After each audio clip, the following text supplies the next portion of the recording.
Okay, so today I'm gonna make, or I say today every time, but this is like the fourth video today that I've made. But I'm gonna make a video now talking about living in the heart and living in a state of lightness and freeness in your thoughts and mind and actions and everything. So for one, when you sit in a light state of mind or consciousness, generally you are sitting in a childlike or a light colored aura. So your aura will be clear and clean, meaning it won't be distorted by thought patterns that are continuous or ruminating, and it won't be distorted by fuzzy kinds of energetic entities and things like that can come with a mind that's not sitting in lightness. And it's very interesting because the feelings and thoughts are reflected in the aura, and the aura is the representation of all of the experience of that entity, right? So like living in lightness and living in the heart area, it really implies seeing things from a childlike perspective. So it implies seeing things from a way of understanding the world as a whole, but not taking it seriously. Because that, as soon as you start to take things seriously, that's when the aura starts to densify and kind of close down. And the chakras, which at the moment of experiencing a negative thought form, or experiencing a ruminating thought, or experiencing anything other than being in the moment, the chakra system will close itself down. And visually, or kind of like energetically, what that does is it narrows the stream of or flow of energy moving upward in your body. So it's kind of like a stream, how it trickles down, and by the time it gets to the heart, it doesn't have enough energy to be represented by the heart, or it doesn't have enough energy to be used in a good way. And that heart energy is there's a thing about this, right? So when you become sensitive to heart energy, then you actually can take a trickled kind of stream of just a couple of drops of Kundalini energy, and you can move it into your heart and transform it into something massive. But most people who are living on the planet live with a chakra system that's closed down to the point where their energy won't make it up past the solar plexus. And this is for a reason, because there's kind of like an energetic shutdown or emergency shutdown that you were born into this body with. And that energetic emergency shutdown is also known as something like a membrane or a veil. And that veil is the veil between the heart and the mind. And the mind meaning the lower chakras, and the heart meaning the upper. And the veil is, or the membrane is, a barrier that you have to cross to move into a different state of consciousness thinking. So the state of consciousness of sitting in a heart space is basically seeing things as they are without interpretation. And it's also experiencing things without negative connotation. So like, say something happens that you wouldn't want to happen, or you would normally think is bad. It's to see that and understand that that's what's playing its part in the whole of all of this, and that whatever is happening right now is what needs to happen in order for all of this to be happening in the first place. And that also whatever you experience is just part of the happenstance or the happening of everything that you're experiencing. And nothing is personal, and nothing is unpersonal either. It's really interesting. It's so personal that it's not personal. And it's all based on interpretation. And the energy of sitting in the heart is to interpret the things that you experience in a way where you see first the love, then the intellect, if that makes any sense. So the first thing that you see is the love aspect that permeates the experience, and then you see the intellectual aspect. So therefore you can make a judgment that's not based on judgment, if that makes any sense. You make your judgment based on a sense of objective perspective, which in itself is not objective. It's a subjective perspective, but it's a more objective point of view, which it kind of puts a buffer between you and your ego enough to where you can step out of your ego and see things from a perspective of unity. But I'm getting a little bit off. Okay, the heart space, sitting in the heart space. This is a space of lightness. It's literally a space of it's basically allowing things to happen without judgment or any sort of bias. And it's kind of deleting your bias to where no matter what happens, it's all the same thing happening in a way. But it's not in a depressing way. It's almost like, instead of seeing it as a depressing thing, which is from the lower chakras, you see it as actually a divine representation of love in its own right. And you see it as being a full circle, meaning you see the other person the same way that you see yourself. You literally, you see them and feel them in the same way that you feel and see your own self, which means that as soon as you experience them, you're experiencing all of their experience, and then you're interpreting that not through your filter but through their filter. And the way that you do that is by dissolving your sense of self and seeing them as being a portion of yourself being reflected to you.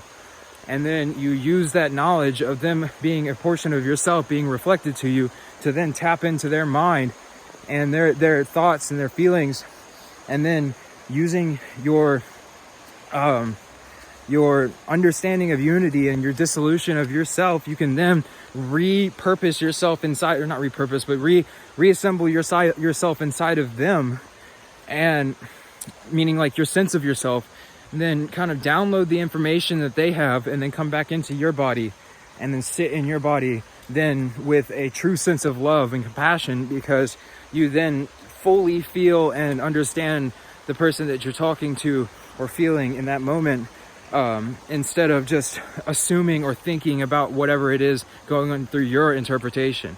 So to sit in the heart is to see from the other person's point of view, and it's to sit in a space of understanding that's so deep that you literally feel as if you are the other person. This is it's kind of like taking empathy to the next level, and it's basically starting to see that everything is a reflection of your mind and your by mind I mean your entire spirit, but I mean like the way that you think and the way you feel and all of your emotions and thoughts and everything is reflected to you in your external reality all the time. And I talked about this a little bit earlier today about synchronicity, and that's kind of like how this is where it's everything is synchronized together. And synchronicity is just when you notice that fact, you just start to notice it more. And then, but the whole time it's been there and it's been doing its same thing for the whole time. You just haven't noticed it because you've been distracted with duality. But once you reconstitute your vision and then you take your perspective and you shift it to, like unity, then you start to see unity everywhere the same way that you were seeing duality everywhere. And that's not particularly accepted a lot in the society, but that is the true kind of state of being that we are meant to sit in. It's going to happen soon anyways. Like the people who are on this planet, we're shifting into a state of consciousness very, very rapidly. And our consciousness is evolving extremely quickly. And especially even in myself, I've noticed that my consciousness has evolved so quickly it's been literally exponentially accelerating every day. Like I'm able to understand things on a new level every single day, and everything seems almost new in a way every day because there's so much here right now. There's so much information, there's so much feeling, there's so much experience available. this earth is literally like a melting pot of experience at the moment, and it's like an opportunity that has never been here before. There's so many different like energies, and so many different kind of there are people incarnating from so many different places at the moment, and they're all here to do the same thing, which is to learn the lessons of unity and love, and to experience that in a third dimensional state, so then they can take that unitive experience and then basically integrate it into their third dimensional experience and start to experience a fifth or fourth dimensional experience while they're still in a third dimensional body, or a third density body. So they start to experience the fourth and fifth density on the planet as they're still in a third dimensional or third density body. And that is then, it comes across as the planetary awakening, and then eventually it comes across as a full fifth dimensional state of consciousness for the entire planet. But first, the planet has to be purged of all of the low density third dimensional life forms that are still incarnated on the planet. And also all of those lower density third dimensional life forms are going to end up basically discarnating pretty soon, because they can't handle the tension and the amount of kind of vibrational dissonance there is between the planetary vibration and their own. So if you notice, you either have people who are more and more having experiences of bliss and happiness and joy, and then you have the exact opposite polarity of more and more people who are experiencing more and more suffering back to back to back to back. And it's plainly obvious to see once you actually start looking for it. But yeah, it's a really big kind of shift at the moment between people who want to sit in their sacral and root and solar plexus, and people who want to sit in their heart.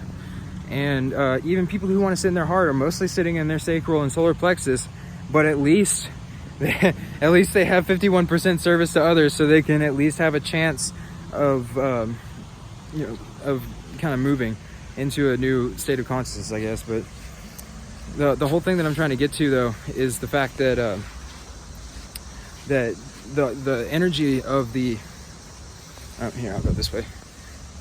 Hold on. Sorry about that. Hold on. Anyways, so the energy that sits in the heart is completely different than the energy that's kind of presented on the planet at the moment. And the reason why is because it's a unitive state of consciousness where you start to see everything as being a reflection of yourself. And if you don't see that, then the entire world is basically going to be pushing you over and over and over again to try to see that. And if you can't see that, then it's probably likely that you're going to end up restarting this whole thing, basically. Yeah. And that's, I think, is pretty hilarious too, is that I don't know, it's not hilarious because, you know, it's people or whatever, but like, it's just dependent on the situation, you know. The thing that I think is hilarious is the people or whatever, but I don't know, man.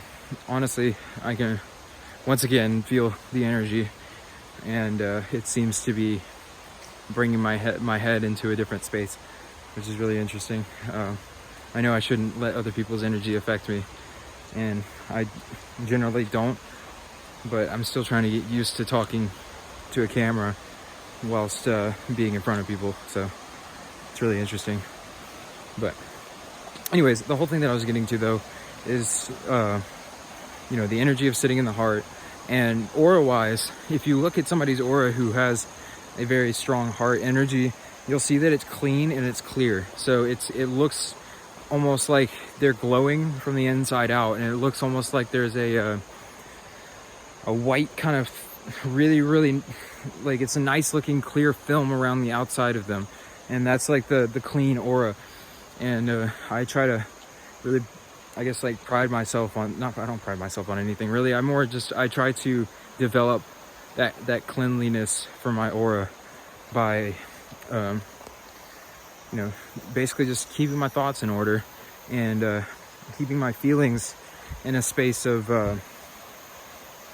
understanding and compassion, no matter what it is that's presented to me. And obviously obviously all people are not going to always sit in that all the time. There's still going to be times and places where people get triggered or whatever, but for the most part, it seems to make things really, really easy, first of all, but also it makes it really kind of, I guess, what I mean by really easy is like, it makes it to where you can understand and kind of take in things that are normally harder for people, or like something that would normally be considered as bad would happen, and then you kind of take it really, really well. So like, just as an example, like say I drop a crystal and then it breaks, or say I give a crystal to somebody and then they drop it and it breaks, and instead of getting upset or feeling sad or any of that kind of stuff, you just realize, okay, that was the that was what was supposed to happen, literally. Like, that was the universe trying to show that was supposed to happen at that point, and then that's just where you leave it, and you don't go into it any further. And by the universe, I mean like that you manifested that to happen for a specific reason, and if that didn't happen, then you wouldn't be where you are right now, and you wouldn't be who you are right now.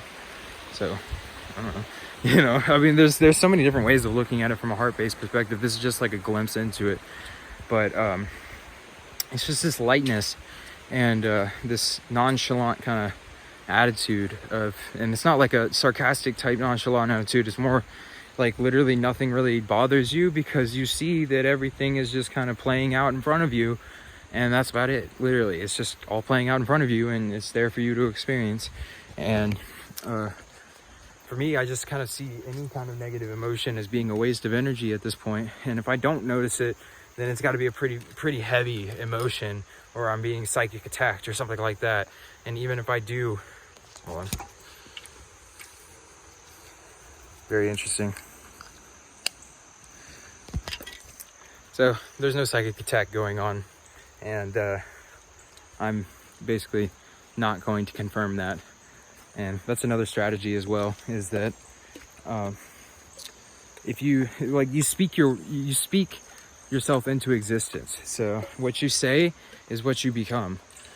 So if I say that I'm being psychic attacked, then that means I will become a person who is being psychic attacked, which is not true. But the example was that, like, even if you're dealing with a psychic attack, then that's probably when you would kind of react or whatever. But never mind.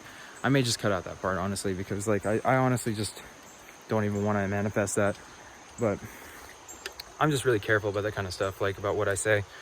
I also make sure that I never like talk bad about people behind their backs or in front of them or anything. And if I do, then it's not me talking bad about them. It's me talking straight directly to them, and bringing up the things that need to be brought up, in my opinion, and then they can choose to feel whether that's good or bad. But the point is for me to be completely honest and upfront all of the time, and to always lay down what I'm feeling and what I'm thinking, no matter how I think that it's going to make somebody else feel. And that's not out of not having compassion for another person. That's out of me speaking my truth with no regard whether or not it doesn't matter what happens. It's just I have to speak my truth, and it has to be true. Like, meaning like I just explain what I'm feeling in that moment, and like, just kind of see what happens. Sometimes people get triggered, and sometimes people react in a negative way, but for the most part,